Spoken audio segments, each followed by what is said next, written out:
Bonjour et bienvenue sur Mute Podcast. Aujourd'hui, on se retrouve dans un nouvel épisode en compagnie de Nightcrow et Osmo. Je vous laisse vous présenter. Bonjour à vous deux, hein, je m'appelle Osmo. Je mixe depuis décembre maintenant. Et je fais mon petit train de vie, j'essaie de trouver une place dans ce milieu et je suis basé sur Lille en grande majorité, mais j'aimerais bien du coup me développer aussi dans le futur. Moi, c'est Léo, Nightcrow. J'ai 20 ans. Ça fait une petite année maintenant que je mixe sur Lille. Il faut bien préciser qu'on n'est que DJ pour l'instant, bientôt producteur. Moi, je fais Hard Indus, Raw, Hardcore. Sam, pareil. Moi aussi, je fais Hard Indus Raw et après, on se fait kiffer. Hein. Et il fait aussi un peu de Hard Bounce, je crois. Du coup, vous êtes rencontrés comment, tous les deux ? C'était à la Relève, donc principalement l'endroit où on mixe à Lille, parce qu'il reste plus grand-chose à part ça. Le moment même où on s'est rencontrés, c'était pas la Relève. Ah bon ? Ouais. Voilà, c'est une soirée. Je vais de la merde, c'est super. C'est une soirée organisée, organisée non du coup, qui n'était pas du tout organisée chez moi quand j'habitais à Tournai. Il y a juste un ami en fait, on avait un ami en commun et qui l'a invité dans ma soirée. Okay. Et c'est grâce à lui du coup j'ai eu mes premières dates à la Relève que j'ai découvert aussi beaucoup de personnes du coup qui sont de ce milieu-là et qui sont de Lille. Ça vous est venu comment à l'idée de mixer ensemble, parce qu'en général sur vos dates vous êtes quand même sur la même Du coup, c'est soit on est en B2B, soit on est tous les deux en individuel. C'est parce que c'est les copains de base. Du coup, on fait croquer pas mal de nos potes. Mais vu qu'on a habité ensemble pendant 2 mois, on fait notre première soirée le 30 juin de ce mois-ci. Full B2B. On fait un B2B en all night long à la Relève. Mais c'est vrai que on est très souvent ensemble. Mais c'est vrai qu'il faut retenir quand même qu'on a un projet qui est quand même individuel à la base. Et c'est juste que on s'entend très bien, que ce soit dans le pro ou dans le perso.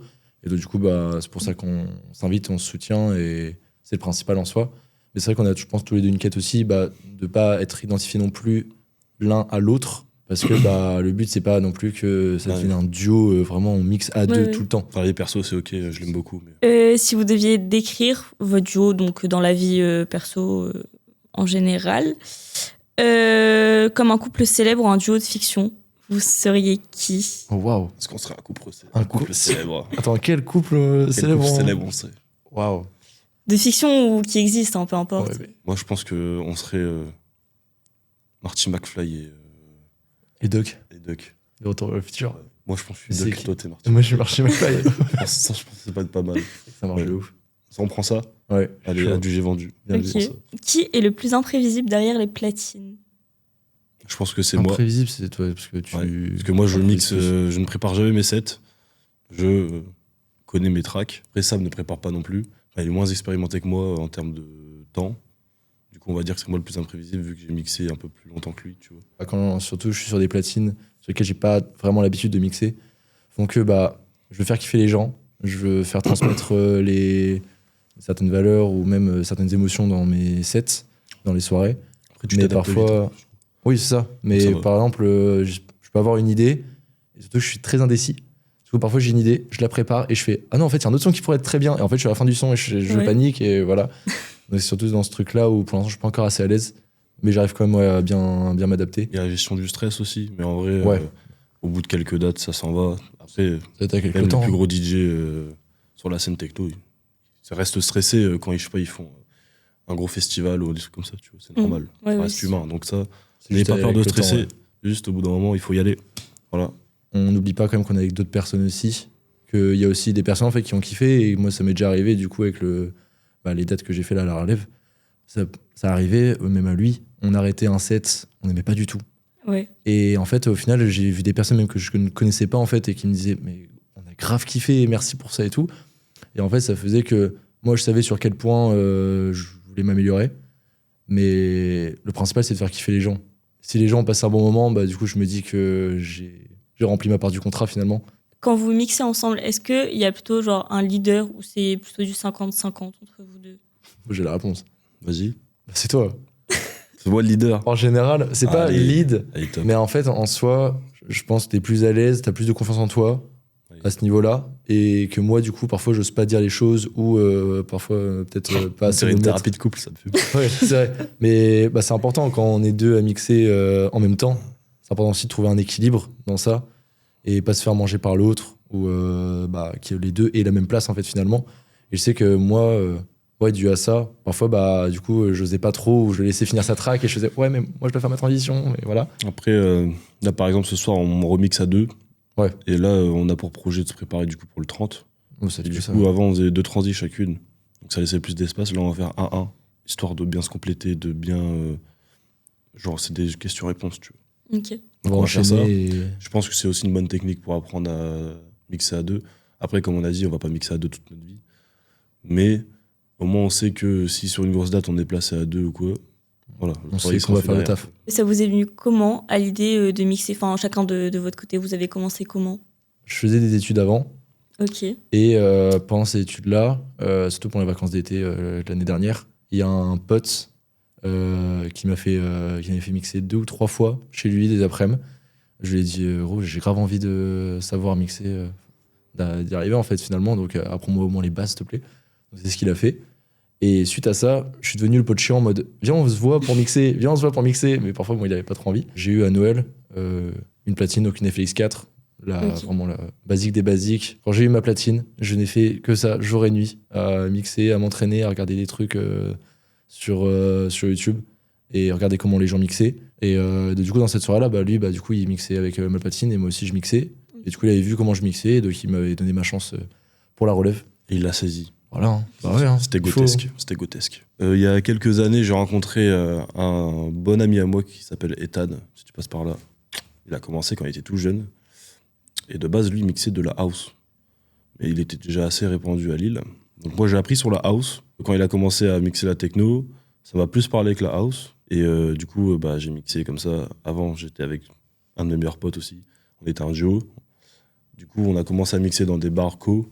On n'a pas fait tout de suite de la tech. Depuis 1 an, moi, je charbonne ça. Mais vu que j'avais déjà l'expérience de la musique plus lente, j'avais déjà une facilité. Facilité, merci.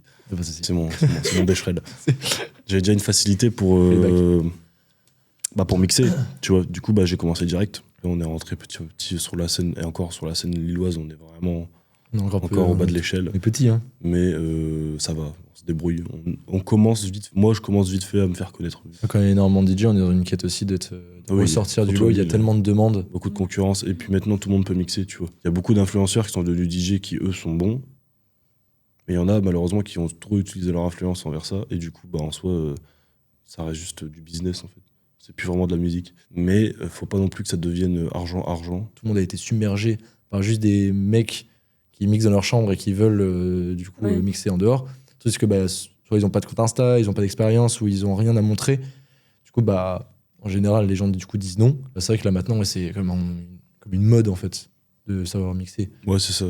Et c'est un peu chiant. Après, dans le monde d'aujourd'hui, il y a beaucoup de choses qui passent par les réseaux et je pense que les gens, en voyant juste des influenceurs ou autres mixer, ça peut aussi leur donner envie d'apprendre. Bien sûr, et donc, c'est clair. forcément, ça démocratise. C'est comme les enfants qui croient au Père Noël, c'est exactement pareil. Je te jure, c'est vrai. En fait, c'est une croyance, c'est devenu une croyance. Et après, c'est bien, parce que nous aussi, quand on voit des DJ qui mixent sur des grosses scènes avec je sais pas combien de personnes, nous aussi, ça nous fait rêver, tu vois. Ah oui. Mais il faut rester pierre à terre. Surtout pas griller les étapes, en fait. Et être trop pressé, faut surtout être giga patient. Mais après, être patient ne veut pas dire rien faire aussi. Parce qu'il y en a juste, ils se reposent sur leurs appuis, ils créent pas grand-chose ou même rien. Juste, je mixe. À un moment donné, je peux mixer pendant 3 ans. Dans 3 ans, je pèterai. Et il faut réussir aussi à ressortir du lot par l'ADA, par comment tu es sur scène, comment tu mixes, par la production aussi. Production, ça joue énormément. C'est devenu primordial maintenant. Il faut, en fait, entre guillemets, produire pour être connu. T'as moins de DJ qui percent toi qui font de la ghost prod, donc c'est-à-dire que c'est pas eux qui prod. Au final, oui, c'est de la triche, mais ça peut être bien utilisé si c'est pas tout le temps, tu vois. Nous, on a beaucoup d'amis qui prodent pour d'autres, qui malheureusement ne se font pas idée ou alors on parle pas de leur prénom, tu vois. Imaginons t'as 5 ghosts à faire dans les 2 mois. Ok, t'es payé et tout, trop bien. Mais à tout moment, je sais pas, t'as 5 ghosts à faire, les 5, t'es trop fier et tout, t'es trop content, t'envoies les 5 et les 5 ils te disent tu peux me changer ça, tout le refrain là ou tout le build-up et tu fais et tu sais pas, en fait, comme t'es payé, du coup, si la personne n'est pas ta ghost, du coup, il te dira qu'il faut changer des trucs. T'as une vie à côté, t'as plein de trucs. Et du coup, en soi, tu mixes aussi à côté, tu réfléchis aussi de ton côté à ta propre DA, à ce que tu veux faire, tes projets, voilà. Donc, rien que la production, ça prend déjà beaucoup de temps. Et en plus, faut pas oublier les trucs qui sont primordiaux en fait finalement. Est-ce que vous comptez en faire votre métier à vie ou alors vous avez d'autres projets à côté? Enfin, est-ce que vous comptez faire ça toute votre vie entre guillemets? Quand tu commences, il faut toujours avoir un projet, un plan B.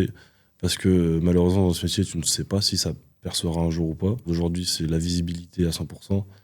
Et tant que tu n'en auras pas, ça va être compliqué de percer. C'est depuis que je suis tout petit. On a envie de faire ça, on a envie de mixer partout, on a des voyager et tout. Et voilà, c'est comme quelqu'un qui veut devenir astronaute. Ouais. Tu vois, c'est un rêve de gosse. Mais faut se mettre à fond. Rien déjà que savoir que, par exemple, la relève, tu vois, ça fait très longtemps que j'y vais en tant que client. Quand j'ai fait ma première date, j'étais hyper content parce que c'était le club.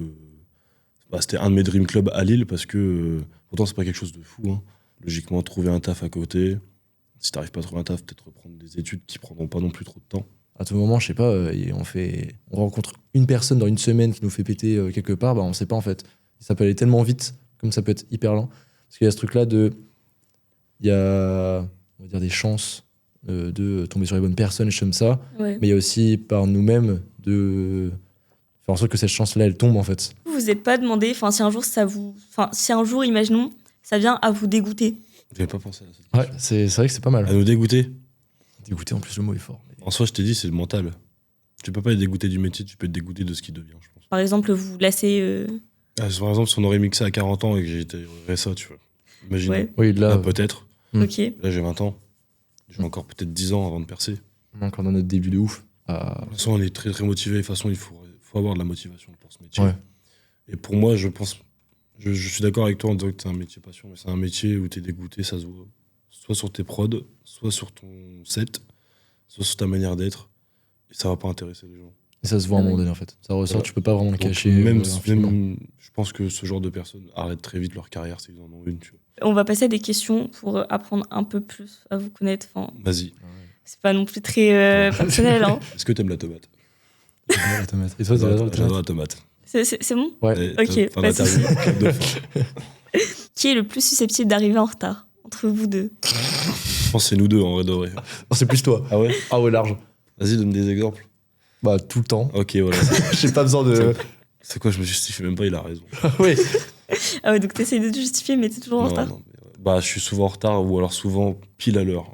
Mais j'arrive, j'ai la chaussette là, Oui, voilà. le calbar là. C'est le genre de mec à dire j'arrive, mais il vient de se lever, tu vois. Le t-shirt, voilà, quoi, sur les jambes, enfin bref. Le plus perfectionniste. Sab, Ah ouais? je pense. Et il l'est en général. Que Oui. ça soit par exemple à son travail, bon, il travaille dans un cinéma, on va pas dire lequel, parce que voilà, mais il travaille dans un cinéma, il compte sa caisse, il fait juste une petite erreur de caisse, et sa manageuse lui dit t'inquiète pas, t'as fait 10 heures de Pas grave. caisse, c'est ok. Et lui il fait non, ça me saoule, ça me saoule. J'ai pété Voilà. mon crâne. Ça, c'est le genre de truc, je peux comprendre, mais au bout d'un moment, t'as bossé 10 heures, t'as le droit de faire une erreur, ça reste humain. Même quand il fait un bon set, il va toujours dire qu'il y a une transition là, alors que la transition, elle était à minuit 30 et qu'il a fait un set de 4 heures, tu vois. Mais il va s'en rappeler. Le premier set que j'avais fait à la relève, c'était 2h30 avec Ouais. 2 personnes qui étaient connues localement, enfin qui sont connues localement et tout. Et c'était incroyable. Après, je suis ressorti, j'ai fait putain, j'ai eu ça comme erreur, ça comme erreur, ça comme erreur. Ils ont Il a fait, jamais mais gros, dit, ouais, c'est bien ce que j'ai fait. c'est la Il a pas première sorti. relève que t'as fait. T'as fait un set de 2h30 et tu relèves ça. Je fais ouais, mais bon, c'est chiant aussi parce que là, du coup, ça a bugué. Il y a eu ça, ça, ça. Et Celui qui sauve les sets quand il y a un problème technique. c'est toi. Ouais. Ouais. Oui. Il y a une soirée où, à la relève, justement, il y a une CDJ 3000 qui a planté. Ok. Donc, je faisais une transition. Donc, moi, j'avais le son dans le casque, donc je me rends pas compte. Donc, je fais la transition, je suis pétard. Je vois, il y a personne qui bouge. Qu'est-ce qui On se est passe vraiment en mode qu'est-ce qui branle. Et du coup, j'enlève mon casque, il n'y a plus de son. Du coup, j'ai dû vite faire une transition en mode ah, c'était pour rire, les gars, t'inquiète. On applaudit et tout, voilà. Dans ce genre de situation, il faut surtout pas montrer que t'es en stress parce que sinon, c'est mort. Les gens après, tu vas les perdre. Mais c'est l'expérience qui parle. Vous jouez souvent ensemble. Quelle est la règle la plus importante? En B2B. Bien s'entendre, je pense. Et peut-être avoir aussi une relation hors de la musique. Parce que sinon, en fait, dans le professionnel, surtout dans la musique, ça se sentait. Je t'ai dit, ça s'entend en fait. C'est Ouais, plus oui. de l'osmose. C'est Ah bah. c'est plus de l'osmose entre les deux. C'est une sorte de symbiose. Bon, je vais peut-être un peu loin dans la philosophie, mais t'as compris, genre. Faut qu'il y ait un minimum d'entente entre les DJ. En fait, ça s'entend. Les deux univers aussi ils collent normalement. Et déjà, à deux, en plus, on est plus créatifs. Parce que bah, deux cerveaux en même temps qui Oui. réfléchissent, on peut créer des choses bien meilleures, en fait. Ouais, carrément. Si votre duo il pouvait être un morceau, donc n'importe quel style de musique, ce serait lequel? Toi, t'as une idée pour toi-même, genre? pour moi-même. Pour s'identifier. Le son qui m'irait bien, le truc, c'est fait de l'art d'Indus, donc si je dis Inner Bloom, ça va pas le faire. Tu vois. Ouais, mais c'est pas grave. Soit Randall Nostalgia, soit Never Yes de Samuel Morerio, qui est un goth de la reverse bass et de l'Indus, parce qu'il fait les deux. Et ouais, c'est une des tracks, enfin c'est les 2 tracks qu'on a le plus joué à la relève et qu'on était toujours en pétard à 2 dessus. Tu vois. Et du coup, individuellement? Si je devais parler de ma vie perso, je dirais Inner Bloom de Rufus du Sol. Moi, il y a un son, le tout premier son sur lequel j'ai vraiment pété mon crâne. Et en vrai, je commence à mixer aussi. C'est un son de Cyclone, Forward. Ok. Et je surkiffe ce son, vraiment. Et c'est ce son-là sur lequel je me suis dit, mais je veux mixer quelque chose comme ça. Mais surtout que ce genre d'énergie-là, on le ressent dans mes sets. Si vous êtes bloqué sur une île avec seulement 5 objets, Les Phyllis Vous en 4. vous emporteriez quoi avec vous? 2 goudales. Non. 3. Non, c'est qu'on a plus d'objets. Ah si, ça compte une goudale qu'on a un objet, donc ça en prend plusieurs, c'est pas grave. Un pack de Goudal. Un pack de goudales. Ok. Voilà. 2 CDJ 3000, une à 9. Une crème autobronzante. Ouais, non, notre casque. Non, mais tellement jamais. Notre casque, en vrai. Ouais, en fait, oui. Voilà. Parce que du coup, on fait pull-up les crabes avec la techno, tu vois, ils dansent comme Ils ça. sont comme ça. Lui, il prend la perche, il les Ouais. chasse. Donc il chasse le crabe, on graille les crabes. Et la nuit, on fait plus genre de la house, comme ça, on ramène, je sais pas, genre. De la house, je sais pas, des serpents et tout. Je sais pas où tu vas. Hein. Comme ça, on se Je sais nourrit. pas où tu vas. Oui, Comme ça, on moi peut non s'habiller avec le cuir des serpents. Ensuite, C'est dresser les serpents. s'il y a hein. des, je sais pas s'il y a des iguanodons, par exemple, bah, je sais pas, on coupe leur tête, on fait des. En gros, on mixe pour des animaux, on les bute et on Ok. les bouffe. Voilà, c'est une technique Super. d'appâtage. Quel est le conseil que vous auriez détesté entendre à vos débuts, mais qui est vrai aujourd'hui? Moi, c'est faire du jeu de scène. Parce qu'avant, j'étais trop bloqué sur mes CDJ. Et je disais, mais non, regarde, je danse avec les gens et tout. Et maintenant, je sais que ça peut vraiment apporter quelque chose. Pas détester ce conseil-là, mais oui, c'est vrai que le jeu de scène aussi, quand lui me l'avait dit, en fait, je le fais, genre je Ouais. danse, mais en fait, généralement, je danse, mais en regardant en bas. Oui, bah oui. Et je le fais aussi en soirée tech, en soi. Mm. Je le fais toujours, et donc c'est un réflexe. C'est pas, je danse et je baisse la tête. Et du coup, il n'y a pas vraiment d'interaction avec les gens. Même quand tu fais des captas, par exemple, quand tu sais que tu vas être filmé, faut toujours savoir préparer sa transi, je sais pas, 30 secondes avant le drop, comme ça, dès qu'il y a le drop, tu peux danser avec le vidéaste, Ouais, ça. s'amuser avec la cam et tout, parce que si pendant le drop, tu fais ta transi, en soi, le drop est cool, hein, mais les gens, ils vont juste voir que tu bouges pas, ils vont pas bouger. Que Ouais. ça soit chez eux à la maison ou dans le lieu, tu vois. Du coup, je pense que ouais, le jeu de scène, c'est un bon conseil à apporter, que je ne soupçonnais pas au début. Et que... On va passer sur la dernière question. Imaginez qu'on vous interdise de mixer ensemble pendant 1 an. Qu'est-ce qui vous manquerait le plus dans votre façon de travailler à 2? De vraiment de bons potes, tu vois. Ouais. Du coup, on n'arrive pas à imaginer le truc de Mais- vraiment partager de certaines dates ou certaines choses. Ouais, si on mixait plus avec, je pense que pendant mes sets, je mettrais des tracks qu'on mettait ensemble et je deviens juste un peu nostalgique, quoi, c'est tout, tu vois. Et on a tellement de sons chacun qui nous ont marqué pour certains moments ou certaines personnes. Moi, je l'ai déjà fait pour certains potes. Genre, je sais par exemple qu'ils sont dans la foule, ils n'ont pas pu venir dans la soirée. Ouais. Si bah, je mets un son qui surkiffe. Mm. Et du coup, c'est un petit clin d'œil, voilà. Mais je sais que bah, l'énergie qu'on a et la cohérence qu'on a pendant les sets en B2B est vraiment cool. Et du coup, je pense que c'est ça aussi qui me manquerait un peu. Est-ce que vous avez des réseaux où on peut vous suivre? Tu marques juste Osmo, O-S-M-O, et tu trouveras. Ça marche. Voilà. Sur Insta. Je sais que j'ai créé aussi un TikTok, le même nom, même pseudo. Bah moi, nightcrow.wave sur Instagram, ça bouge pas. Et j'ai tous mes réseaux qui sont sur Insta. J'ai un Linktree où il y a tout. Bah, TikTok, Ok. SoundCloud. Si vous voulez en savoir un peu plus sur moi, sur ce que je fais, n'hésitez pas à aller écouter. Et puis, bah merci Camille pour l'invitation. ouais, merci beaucoup. Hein. C'est avec Enfin, plaisir. merci. Un grand Et plaisir. merci aux gens de nous avoir écoutés. J'espère que vous serez nombreux parce que c'est 2 stars, les gars, c'est 2 stars. Faut pas louper. C'était branché, hein. Vous savez pas, hein. Vous aurez 2 stars, là, vous avez 2 stars On internationales. va pas venir sucer quand on aura percé. Vous avez 2 stars internationales et vous le savez même pas encore, mais abonnez-vous quand même. Voilà. Suivez-nous. Dans le doute, ça vous coûte rien. Et nous, ça nous aide énormément. Vraiment. Bisous la team. C'est la fin de cet épisode. Merci de nous avoir écoutés si vous êtes arrivés jusqu'à la fin. Pareil, on vous laisse vous suivre sur notre Insta. Il y a le compte YouTube, il y a Spotify et on est aussi sur Deezer. Et puis, bah, on se retrouve le mois prochain pour un nouvel épisode. Ciao kombucha.